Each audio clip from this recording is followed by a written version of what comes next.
Can we just talk about the big W that Trump just landed at NATO today in an extraordinary moment where he's been fighting since term 1 to get these other NATO countries to pay their damn fair share so that the United States doesn't have to shoulder far more than its respective burden in providing for this defense. We saw it because Trump tweeted it out, a message he'd received from the NATO Secretary General on his way over there saying, what a great victory, Mr. President, 5%, that all these nations are going to be able to pay 5%. Now, Trump had wanted 2% in his first term, so he managed to get even more this time around. And today, here is NATO Secretary General as Trump was sitting there. For too long, one ally, the United States, carried too much of the burden of that commitment. And that changes today. President Trump, dear Donald, you made this change possible. Your leadership on this has already produced $1 trillion in extra spending from European allies since 2016. And the decisions today will produce trillions more for our common defense to make us stronger and fairer by equalizing spending between America and America's allies. Extraordinary. Your thoughts, Charlie? Totally. Well, first of all, for everyone that says he's trying to end NATO, actually he's making NATO stronger, as evidenced by that clip. I have a couple thoughts. So the first of which is that I think that this is not a coincidence that this announcement was made official right after President Donald Trump put on a masterclass in the Middle East the last 2 weeks, and after President Trump was basically scolding Iran and Israel, telling them to knock it off, and then he gets right on a plane and flies to Europe, which is, look, these world leaders know that you shouldn't mess with Donald Trump, that when this guy says something, he absolutely means it, that he's calling the shots, that he wants the Western world to be strong, to be confident, to be well-financed. And another component of this, which I think is incredibly important, is this is really good for Europe. Obama tried to do this as well. Again, no one's reporting on this. Obama actually had in some of his official foreign policy documents, going back to like 2010, it's time to try to get the Europeans to pay their fair share. But Obama did it in a typical State Department, bureaucratic, kind of like go through a process. We have to have a committee, we have to have a study, and it takes like 4 years. And then you ask the Europeans, and Europeans are not exactly known for moving fast.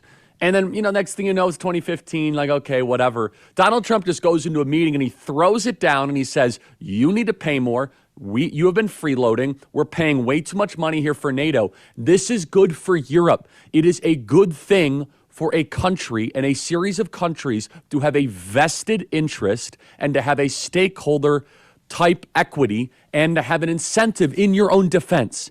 It is bad when another country is paying for your own defense. Why? So when something like the Russian-Ukrainian war breaks out, it would be better if Europe was more invested in this, because then they might not want to spend as much money. They might be more invested in peace. It's easy to want war if somebody else is financing it.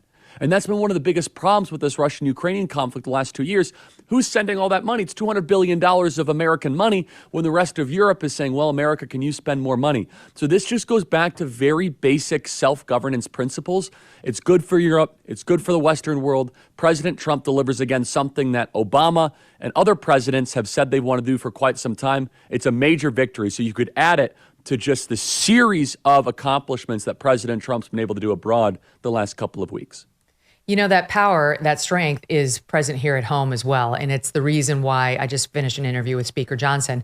The Republicans are going to get in line on the big, beautiful bill. And he's predicting that President Trump will be able to sign it into law on July 4th, thus setting the entire Trump agenda on course for more success. And I think Speaker Johnson made a good point, Charlie, because I asked him about how right now the bill is unpopular, very unpopular with Democrats, of course, but also very unpopular with independents. And many predicting it's going to cost Republicans the House in the midterms. He's starting to persuade me that that may be wrong. I mean, his point was this thing is a lighter for the economy. It's going to set it on fire in a great way. It's going to start rip-roaring the way it did in Trump 1.0, and that's what's going to save Republicans and the House majority come midterms. What do you think?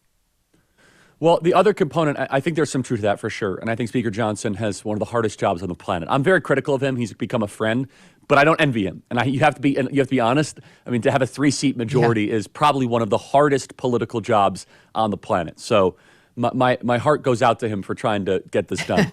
But we have to understand about the big, beautiful bill. First of all, we've been so distracted with Iran, Israel, that we haven't really been able to advocate for it properly. So I think some of those numbers are going to turn. I'd love to see President Donald Trump do kind of like a road show. He's at his best on the road. I'd love to see him do like a 10-stop, whistle-stop tour, go to Pennsylvania, go to Arizona, go to Wisconsin, go to all the battleground states and make the case for the big, beautiful bill.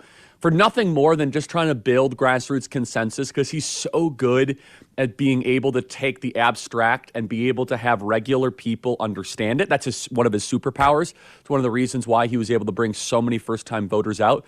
But we must understand this is what's called a mandate bill. Yes, it is June and almost July, and so it feels as if we're so disconnected from the election. But there are a couple different types of bills in Washington, D.C. You have specialty bills, you have policy bills, you have budget bills, and rarely do you get something called a mandate bill. So a mandate bill is where you just fulfill the promises that you ran on. Now, Obama sort of did this in 2009, but he messed it up where he thought that his mandate was to basically obliterate the American healthcare system. Like, with all due respect, Obama won a huge election in 2008. Healthcare was not the major reason why he won. He won because of anti-Iraq war, anti-establishment, populism, all sorts of stuff. So he messed that up. President Trump in 2017, you could make an argument that he didn't also run solely on the repeal of Obamacare, but you might remember Paul Ryan and Mitch McConnell. They're like, hey, you got to go for the repeal of Obamacare. You remember, Megyn, where John McCain came and gave a negative, like a thumbs down? And that bill kind of was a little bit of a flop. What this is, though, is a mandate bill. Most importantly, it fully finances the deportation agenda and the immigration agenda. On the border, can I just give some numbers on that? Let me give some numbers on that. Please. They're actually pretty stunning. It's the largest investment in border security in a generation, nearly $150 billion to secure the border and deport illegals.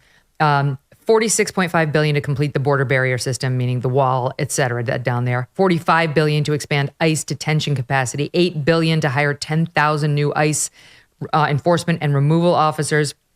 $4.1 billion for 3,000 new Border Patrol agents, 5,000 new Office of Field Operations customer officers, $1.25 billion to hire 200 immigration judges to expand immigration courtroom space. We could go on, but this is the most funding I've ever seen for the southern border.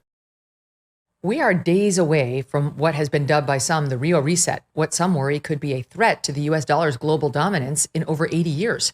On July 6th, BRICS nations, that's Russia, China, India, and Iran, and some more, are expected to unveil their plans to circumvent the U.S. dollar, thus cratering, its value.